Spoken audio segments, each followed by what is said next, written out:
This is Audible.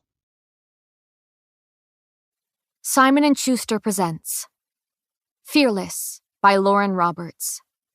Read by Cecily Bednar-Schmidt, Chase Brown, and Jared Zeus, with the prologue read by the author.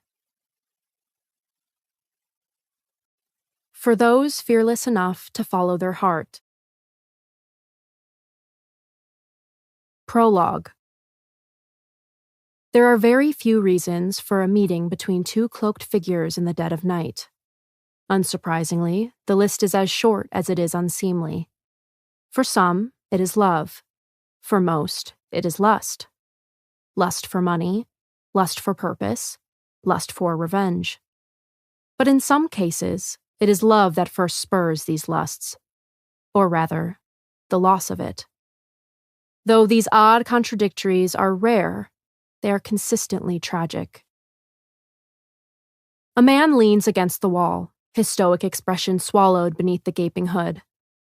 It's been several minutes now, though the sudden wave of impatience seems to sneak up on him. Every wary glance begins to weigh heavily atop his cloaked shoulders.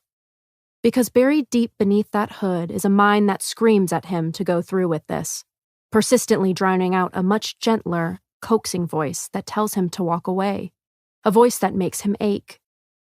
Still, he leans heavier against the wall, as if to anchor himself to this moment, this decision, before inevitably sinking with the consequences of it.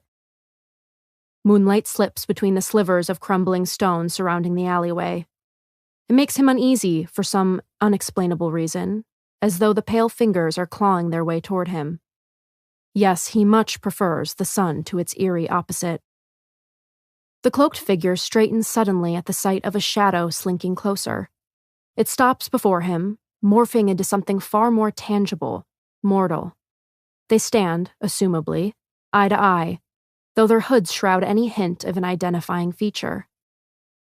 "Do you know what you have to do?"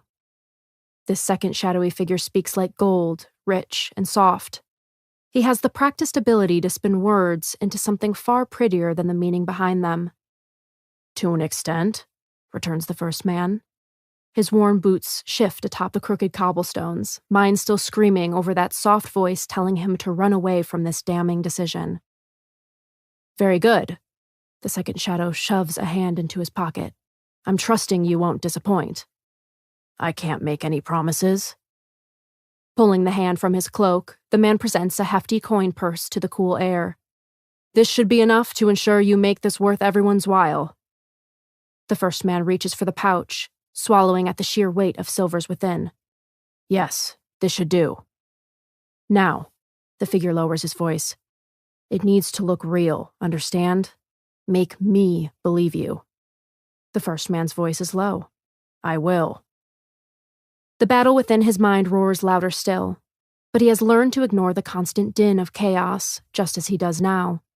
Because nothing can save him from this fate, not even that persuasive, gentle voice.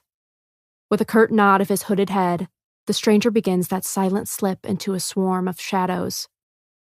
"Why do you want this?" Curiosity has the conflicted figure blurting the question.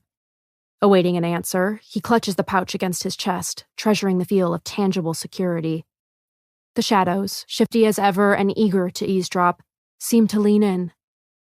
A soft string of words over a shoulder is all the man offers. "Every brutal act is born of love." That understanding alone draws together even the most unlikely of allies.